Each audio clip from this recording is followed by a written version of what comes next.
It's morning. And as you can tell by my face, it's time. Look down here at these. Not really close. Not really close. Thank you. Okay, these are, I don't remember what they're called. They're made out of some kind of rubber. Or maybe they're silicone mats. And you put the bread on top of them and then put them in your pots, in your Dutch ovens, because it keeps the bread from sticking. Oh, there's a crumb on there. There's a crumb on the dough, or an already cooked crumb on the uncooked dough. That's fine. Mom. Shh. Hold on, buddy. Hold on. This is rice flour. I bought a bag of rice flour, and I used it all up a year ago or something, and it worked really well for a dusting of flour over the top of the loaves. However, I ran out at a very low financial point and realized that I had a wheat berry grinder that I had bought years ago, and I have rice. So I ground my rice into rice flour. Mine's a little grittier. Okay, it's a lot grittier than the bag of rice flour that you would get. So the result is a little different, but it really doesn't matter. I don't think. And every time I have the girls score the bread, they forget the rice flour anyway. They just do it without it. Okay, this was my oblong one, all right? So with this one, I keep it kind of simple. Why don't you back that up to get over here to get a good shot of the designs as I put them on. And don't wiggle the phone around a whole bunch. People will get seasick. Seriously. Okay, no, don't sit right on top of it. All right. Okay, whatever. All right, so I have Googled designs and tried lots of different designs, and I'm sure that I will go back to that again. Lately, I've just been kind of tired. A lot of other things in life going on, and so when I do want the bread to look nice, but overall, I really I'm hungry. okay. I really just need it to get baked.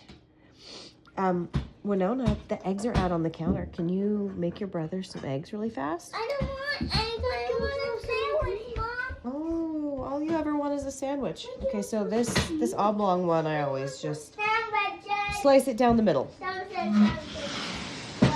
for everybody. Sandwich for everybody. These ones, these ones are a little different. These round ones, they have the best shape. They're the most fun with decorating them and figuring out where the score is going to split open the widest. Mom, I always want a sandwich. I know, buddy. That is a fact. And the ones that I do in the regular bowls, not the Banneton bowls, because I only have 4 Bannetons, those ones, when they come out, they don't have a smooth top like this. They have sort of a mottled top because moisture collects at the edge of the bowls. So I usually just kind of score those across like that and don't worry too much about design because it's really hard to get a design into that surface. Hey, shh. We know you want a sandwich. We heard you. You're going to get one. The kids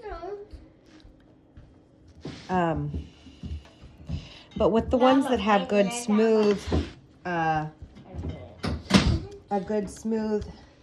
don't know, skin on it, hide on it, from the Banneton bowls that give you a little more aeration, gives you a little more air without drying it out. I get to do kind of more fun things. Make them prettier. Mom, I'll get the jelly out to make a sandwich. And when people buy my bread, I always try to pick the prettiest one or make them a special design.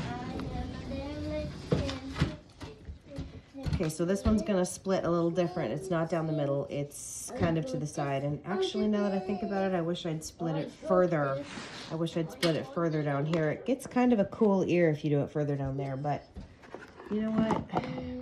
Sometimes I just go slicing and things just happen and it turns out how it turns out. Okay, now my pots, my Dutch oven. Look at mine. No, it's okay. You don't have to follow. I'm bringing them. Mommy. Shh. Mommy. Sister's gonna make you a sandwich in just a minute, so please don't leave the fridge open. I'm not. Hang on. I'll make you the sandwich if you'll just be patient and go sit on the bar stool, okay? Thank you. All right. These are 2 different sizes. I did not mean them to be. I think I ordered the bigger one online. This one actually, I took a picture of this pretty Dutch oven and a pretty design tea kettle from Pioneer Woman in the store when Tanner and I had only been together about 4 months. And he went to the store at some point after that, and he came home with both of them for me. It was really sweet. It was really special, and I still have this one. The tea kettle burnt out the bottom. It wasn't great quality. So you put them in like this, and when they're baked, you're gonna pull them out by these little ears. No. I have 4 more to bake, and I'm making a video of how I do this. So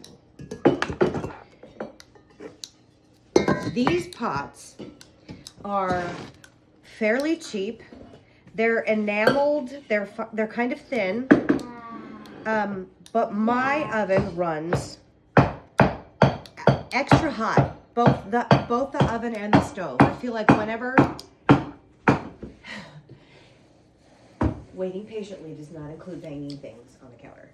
Whenever a recipe says this amount of time and this amount of temperature, I find that my stuff is done first. And I just have discovered that my oven over there, both the stovetop and the oven just seem to run extra hot. These do not hold heat as well as, say, a cast iron Dutch oven or Le Creux, whatever that fancy one is with a French name. Those are much more expensive, double at least the cost of these. But they hold the heat a lot better once you've heated them up. So then you have to adjust your cooking times. There is no one size fits all cooking time and temperature, because things like whether or not your oven runs extra hot or how, what type of oven it is, what type of Dutch oven you're using, what's going on with your dough, how moist your dough is. I have discovered that I can bake these for 40 minutes at 450 degrees. If it's preheated, if these pots are already hot. The very first batch I put in. Shh. Your hands are dirty? Yeah. No, you just want to squirt soap all over your hands. No, your hands are not dirty. The first time I put a batch in, I'm doing it from cold. Oh, whew.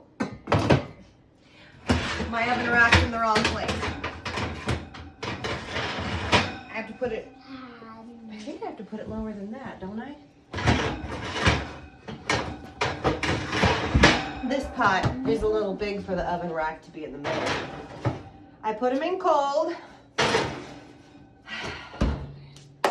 And so my first batch to compensate for that is 450. There we go. But my time is 55 minutes instead of 40. But the next 2 batches that I'm going to do, the pots are going to stay in here in between taking the bread out and scoring the next loaves. The pots are going to stay in. I'm going to open the oven back up and put the next loaves directly into the pots in the oven. And then it bakes for 40 minutes at 450. I do not put in ice or do anything with steam. I find that to be a pain, and I haven't figured out how to make it work, and I feel like I don't need it. And I dislike extra dark loaves. I don't like them to be hard as a rock on the crust and really, really cooked dark. I like them to be golden and crunchy, but not solid. I don't want the outside to feel like wood. And then we keep them in the freezer and we pull them out and let them thaw. And they stay in plastic bags in the cupboard. But when the kids leave them out, they get hard as a rock as it is. So I try to mitigate the stale and hardening by keeping them as soft as I can. All right, so that's it. And we will be back when the loaves are done to see how they did.